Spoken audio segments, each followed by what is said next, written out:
반갑습니다. 저는 전주대학교에 있는 서재복입니다. 큰 박수 부탁드립니다. 네. 네, 감사합니다. 예, 저희 가족들입니다. 지금 소리 지르는 사람들은요. 제가 다문화 교육을 갖다 시작한 게 지금 한 13년 정도 됐고요. 이 다문화 교육을 하게 된 게 이제 제가 진안에서 어떤 그 나이 드신 분을 만났는데 아기를 안고 있더라고요. 그래서 누구냐?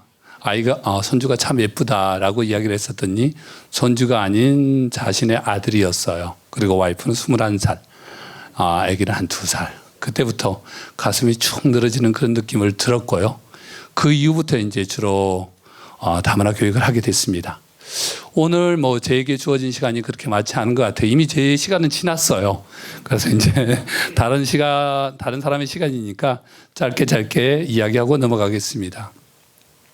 한국 사회는 이제 다문화 사회입니다. 전체적으로 외국인이 이제는 거의 한 300만 정도 됐고요. 그 다음에 이제 그에 비해서 이제 한국은 외국에 나가 있는 인구가 한 750만 정도 되고요. 굉장히 한국이라고 하는 나라는 인구가 중요한 사회입니다. 그래서 거의 이제 22년 들어서서 300만이 지금 체류하고 있고요. 자, 그래서 이제 한국 사회에서 보면 여러 가지 부분들이 있는데요. 대략적으로 세계 인구가 한 80억 정도 되는 것 같아요. 그 중에서 이제 종족, 언어, 국가 이런 것들이 굉장히 다양하죠. 이러한 사회를 우리가 다문화 사회라고 이야기합니다. 근데 한국에 있어서 다문화 사회가 된 것들은 여러 가지가 이유가 있지만요. 한국이 이제 전쟁을 겪은 것도 있지만 결정적으로 남아 선호 사상이 이제 대단히 강했던 국가죠. 그러면서 이제 여성 인구가 부족하면서 이제 굉장히 많은 결혼 이주 여성이 증가하게 됐습니다. 다 알고 계시죠? 그래서 이제 전세적으로 이제 인구 이동이 굉장히 많고 남은 경우에는 지금 대략 이제 다문화 여성이 한 560명 정도 된다고 조금 전에 이제 센터에서 말씀해 주셨습니다. 근데 이분들이 사회적으로 굉장히 많은 약자 계층에 속하기 때문에 사실 이분들의 평생교육 참여는 굉장히 낮은 편입니다. 그래서 이분들이 갖고 있는 여러 가지 사항들이 있는데 대략적으로 이제 데이터적으로 봤을 때 이제 지금 한 다문화 가구 수는 전국적으로 한 30만 가구 정도 되고요. 그 다음에 이제 결혼 이주 여성의 출신 국가별로 봤을 때는 베트남하고 중국이 많습니다. 참고로 우리 남원시 같은 경우는 이제 베트남이 가장 많고요. 그 다음에 중국 이 정도 되는 것 같아요. 근데 이분들이 겪고 있는 여러 가지 부분들이 있는데요. 가장 어려운 것들이 이제 의사소통에 대한 부분들, 또 외로움이라든지 경제적인 어려움, 자녀 양육, 교육 문제 이런 것들이 많이 있습니다. 그래서 이런 문제를 갖다가 어떻게 해결할 것인가? 제가 생각할 때는 이제 평생 교육에서 해결해 줘야 될 부분이 굉장히 강하다고 생각을 합니다. 이분들이 겪는 여러 가지 어려운 것들을 한번 볼까요? 문화적 차이에 따라서 이제 부부간의 소통 문제가 있습니다. 부부간의 소통 문제에 굉장히 어려움이 있죠. 언어적인 소통이 안 되고 문화적인 소통이요. 근데 한국 사람들은 항상 이런 것들이 있어요. 한국 사람이 잘못된 점이 뭐가 있냐면 항상 좋은 사람이 집안에 들어와야 된다 이런 생각을 가지고 있어요. 근데 그거보다 사람들이 왔을 때 너그럽게 그들을 갖다가 이해하고 해줄 수 있는 그런 것들이 오히려 더 필요하지 않나라는 생각이 들어요. 그 다음에 이제 자녀 양육과 교육에 대한 부분요. 한국에 있어서 교육은 여러 가지 문제들이 있는데요. 한국의 어떤 교육적 성취 문제는 학력 격차라든지 직업 선택이라든지 사회적 지위의 어떤 격차를 가져오게 됩니다. 이런 문제가 있고요. 그 다음에 또 어떤 문제가 있을까요? 사회적 차별이라든지 정체성의 혼란이 있습니다. 그래서 아이들이 어렸을 때는 괜찮은데 점차 나이가 들면서 외모에 대한 정체성이라든지 이런 피부색이라든지 이런 것들에 있어서 문제가 있더라고요. 또 그 다음에 이제 법제도적인 문제도 있더라고요. 그래서 이러한 문제와 관련해 가지고 결혼 이주 여성들의 평생교육이 매우 중요하다라고 보는 겁니다. 그래서 이런 부분들을 위해서 과연 어떻게 해야 될 것인가. 이분들도 평생교육을 받을 권리가 당연히 있다라는 거죠. 그래서 이러한 것과 관련해서 이제 평생교육은 필요한데 전반적으로 이분들이 하고 있는 평생교육과 관련된 프로그램들을 갖다가 참여 실태를 한번 보도록 하겠습니다. 전반적으로 이제 학력에 있어서 이제 대졸 이상에 비해서 중졸 이하들은 평생교육 참여율이 굉장히 낮습니다. 그래서 대략 한 15.6%밖에 안 되더라고요. 중졸 이하는요. 근데 이 중졸 이하들이 굉장히 많죠. 지역적으로 봐갖고 이제 수도권에 비해서 비수도권에 있는 부분들의 평생교육 참여율이 30%밖에 안 되더라고요. 그 다음에 이제 계층별로 봤을 때 취약계층에 있는 부분들이 16.9%인데 비해서 비취약계층은 31.4%라서 이러한 차이를 가지고 있습니다. 결국 이러한 내용을 갖다 봤을 때 주로 이제 중졸 이하 학력이라든지 비수도권이라든지 취약계층 이러한 부분에 해당되는 사람들이 주로 이제 결혼 이주 여성이 많다라는 겁니다. 통계적으로 내용을 보면요. 유형별로 봤더니 한국어 교육이라든지 상당 교육이라든지 출산 이런 식으로 이제 쭉 나와 있는데 뒤에서 보면 이제 이분들을 위해서 해줘야 될 것들이 무엇인지 이분들이 평생교육 프로그램에 대한 참여 만족도를 봤더니 보통 수준 한 3.5 정도 될까요? 3.6 이 정도 수준에 다다르고 있더라고요. 그 다음에 이제 평생교육 프로그램 유형별의 어떤 참여 유형을 봤더니 많은 부분들이 한국어 교육에 집중을 하고 있었습니다. 당연히 한국어 교육은 필요하죠. 그런데 이 한국어 교육이 끝나고 났을 때 이제 부부 간의 어떤 상담 교육이라든지 자녀 그 다음에 이제 평생교육 참여 시의 어떤 장점적인 것들 갖다 한번 살펴봤어요. 그랬더니 이제 전체적으로 이제 한국어 능력에 대한 부분들, 자녀 적용, 가족들 간의 어떤 의사소통 이런 부분에 있어서 도움이 된다고 나와 있었습니다. 무엇보다 중요한 게 이제 가족의 양육에 있어서 31.5%가 도움이 되었고요. 취업에 대한 도움도 됐다라고 이야기를 하고 있습니다. 그 다음에 이제 또 하나가 뭐냐면 평생교육 프로그램 교육 방법의 어떤 참여에 대한 적절성을 봤을 때 기관에 방문하는 교육이 이제 56.1%고 그 다음에 사이버 교육, 그 다음 가정 방문 교육 이렇게 구성이 되어 있었습니다. 자, 그 다음에 이제 결혼 이주 여성의 참여와 관련된 부분들을 갖다 조금 이야기를 하겠습니다. 지금 이제 평생교육 프로그램 참여 요구에 대해서는 이제 여러 가지 부분들이 있는데 그야말로 굉장히 다양한 것 같아요. 그래서 이제 이분들은 프로그램에 대한 내용뿐만 아니라 여러 가지 평생교육 방법에 대한 내용들도 여러 가지로 요구를 하고 있었습니다. 희망하는 것들이죠. 희망한 걸 봤을 때 이제 한국어 교육이 가장 많기는 하지만 나머지 부분에 대해서도 우리가 살펴봐야 될 것 같습니다. 자, 이런 내용이 있습니다. 주로 이제 한국어 교육이나 컴퓨터 운전 교육 이런 것들도 필요하다라고 이야기를 하고 있습니다. 자, 이제 마지막 부분에 해당되는데요. 굉장히 급하게 하다 보니까 땀이 나고 정신이 없을 정도로 시간을 빠르게 진행하고 있습니다. 지금요. 평생교육 프로그램을 갖다 좀 더 다양화해야 되는데 이제는 공급자 중심에서 좀 수요자 중심으로 가야 될 것 같다. 그들의 니즈가 무엇인지를 갖다 좀 살펴봐야 될 것 같다라고 이야기할 수가 있습니다. 또 홍보도 좀 적극적으로 해야 될 것 같다라고 이야기할 수가 있겠습니다. 그 다음에 가족 단위의 평생교육 프로그램도 해야 될 것이다. 그 다음에 이제 결혼 이주 여성의 평생교육 프로그램 시간 및 방법에 대한 다양화도 필요하다라고 이야기할 수가 있습니다. 그 다음에 이제 뿐만 아니라 지역의 어떤 특성이라든지 이런 것들도 고려한 평생교육이 이루어졌으면 좋겠다라고 이야기할 수가 있습니다. 그 다음에 이제 남원시 평생교육과 관련해서 봤을 때 앞서 이야기했듯이 맞춤형 프로그램이 필요할 것 같다. 야간이나 주말 평생교육 프로그램도 필요할 것 같고요. 그 다음에 이제 기간 프로그램뿐만 아니라 방문형 프로그램도 필요하다라고 이야기를 할 수가 있습니다. 또 하나가 지난번에 제가 가족센터 분하고 이야기를 하다 보니까 지금은 결혼 이주 여성뿐만 아니라 외국인 노동자도 증가하기 때문에 그들하고 더불어서 함께하는 평생교육도 필요하다라고 이야기할 수가 있습니다. 그래서 이제 어떤 여러 가지 차원에서 봤을 때 이 결혼 이주 여성들이 원하는 프로그램에 대한 니즈를 갖다가 분석하고 가는 것들이 좋겠다라는 이야기를 할 수가 있겠습니다. 태초에 신이 인간을 갖다가 어떻게 보면 도움을 주기 위해서 가족을 보냈다라고 부모를 보냈다라고 이야기해요. 그래서 자녀 양육을 잘 하라고 했는데 그 자녀 양육이 잘 안 돼서 두 번째는 선생님을 보냈다라고 이야기를 합니다. 그래서 선생님이 교육이 잘 안 이루어지고 있어요. 그래서 세 번째 보낸 분들이 평생교육사라고 이야기를 합니다. 그래서 여기 있는 우리 평상교육사분들이 진짜 이들 위해서 노력을 해줘야 될 부분이 있고요.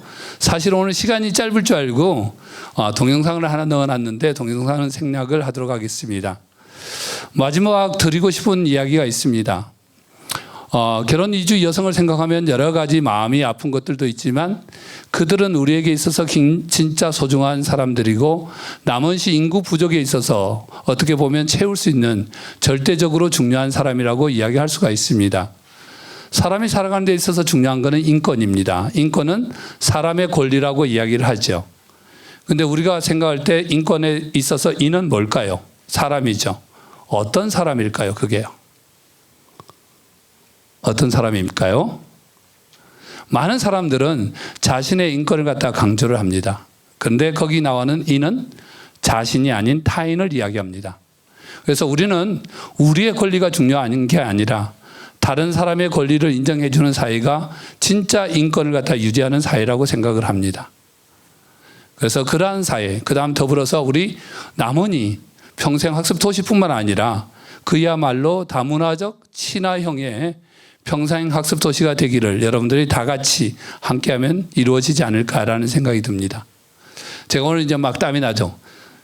이게 굉장히 좋은 징조인 것 같아요. 왜 그러냐면 여러분들이 제가 땀이 나니까 여러 가지 마음이 생기죠. 그래서 하여튼 땀나게 하여튼 열심히 남원시 평생학습 도시 그리고 결혼 이주 여성을 위해서 여러분들이 열심히 노력을 해주셨으면 좋겠습니다. 감사합니다. 네, 그 질문 받겠습니다. 질문. 우리 네. 다문화 관련된 그 질문. 우리 센터장님 저기 마이크 좀 갖다 주십시오. 그래도 한 20분은 하실 줄 알았는데 한 10분 너무 12분. 빨리 하셔가지고. 원래 약속이 15분을 했어요. 지금요. 네. 네, 말씀하시죠. 네, 말씀 잘 들었습니다. 짧은 시간에 굉장히 말씀 잘해 주셔가지고요. 제가 이제 평소에 조금 궁금했던 부분들이 좀 있어서 아까 이제 언어 학습이 제일 많고 이제 다른 학습도 있고 그러는데 실제로 이제 제가 그 나머지 가족센터에서 이제 근무를 하고 있고 지금 같이 오신 분들 또 이제 그 나라별로 통번역사 선생님들이 지금 같이 다 오셨는데 실제로 하다가 보면은 그 언어를 지금 10년이 넘었는데도 불구하고 이 격차가 좀 많이 나는 거예요. 언어를 잘하시는 분도 있고 그리고 어떤 분들은 이게 언어가 10년이 넘었는데도 잘 안 돼서 어려움을 겪고 있는 부분들이 있는데 여러 가지 그 삶의 질도 올리고 그리고 사회적인 어떤 그 사회적 비용이라든가 이런 것들도 이렇게 해결하는 면에서 볼 때 이 격차를 좀 줄여야 되는데 이게 어떤 기업체나 혹은 그 개인 그 사장님들이 그런 기회를 안 주시는 거를 저희가 이렇게 느끼게 되거든요. 그래서 이런 부분에 대해서 어떤 그 외국의 어떤 사례든지 해서 뭐 의무로 이렇게 여기에 참여할 수 있다든지 하는 그런 방법은 없을까? 요게 하나 이제 궁금한 게 있고 또 하나 부분은 아까 이제 내용 중에서 보면 그 평생교육기관하고 그러니까 이제 남원에 평생교육관이 있고 그리고 그 우리 이제 가족센터가 있는데 그냥 이렇게 평생교육이라고 하면 여기서 알아서 분배를 해가지고 그 역할을 나눌 수도 있겠는데 혹시 교수님 보실 때 평생교육관에서 담당해야 될 역할이 어떤 것이고 아니면 그 가족센터 쪽에서 담당해야 될 역할이 이렇게 따로 보시는 부분들이 있는지 그게 좀 궁금해요. 일단은 뭐 제가 연구한 거에 보면 이제 아까 이야기했던 이제 영국에서 다문화 교육을 갖다 성공한 데는 언어 교육보다 이제 어울림 교육을 갖다 먼저 했었어요. 근데 어울림을 통해서 언어 교육을 한 데는 성공을 했는데 사실은 이제 언어 교육을 갖다 먼저 하는 학교라든지 이런 것들은 약간 실패를 갖다 했던 것 같아요. 제가 교육부의 연구 과제를 받아가지고 한 것 중에 하나가 결혼 이주 여성의 프로그램을 갖다가 한 적이 정읍에서 한 적이 있었는데요. 이주 여성만 데리고 프로그램을 했더니 참여율이 굉장히 낮더라고요. 그런데 일반 여성들하고 같이 해가지고 팀을 갖다 활동을 했더니 굉장히 참여율이 높더라고요. 그래서 이제 이것은 어디서 무엇을 하고 말 거 할 게 아니라 사실은 프로그램의 성격을 가지고 좀 접근을 했으면 좋겠고요. 제가 다문화 교육을 하면서 사용하지 않는 말 중에 하나가 우리나라라는 말을 쓰질 않습니다.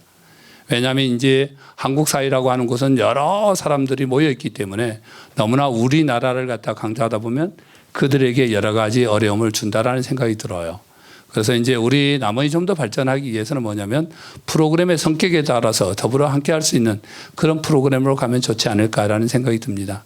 하여튼 뭐 더불어 이제 센터장님하고 저도 이쪽 전공을 하고 있으니까 향후에도 지속적으로 같이 좀 고민해 봤으면 좋겠습니다. 네. 네, 있으신가요? 예, 한 분만 더 마이크 좀. 예, 네. 예. 이게 음성이 또 들어가니까. 네. 예, 좋은 말씀 잘 들었는데요. 제가 궁금한 거는 지금 여기 평생학습 프로그램을 하는 사람들이 네. 과연 피로토지가 얼마나 된가. 지금 농촌 같은 경우는 대부분이 여성분들이 이 생협정선에 움직이거든요. 그러다 보면은 이 참여를 할 수 있는 그게 굉장히 부족할 거라 느껴지고 그러다 보니까 어떻게 보면은 그 외국인들 오신다 보면은 그분들은 대부분이 그 농촌 생활에서도 장가를 못 간 사람들이 가게가 넉넉지 않은 분들이거든요. 네. 그러다 보니까 그분들이 생계형으로 들어가 버리지 그 시간에 나와서 교육을 받을 수 있는 그런 여건이 좀 적다고 제가 보거든요. 그런 부분도 아까 참여율이라든가 그런 거에서 포함되어 있나 그게 궁금해서요.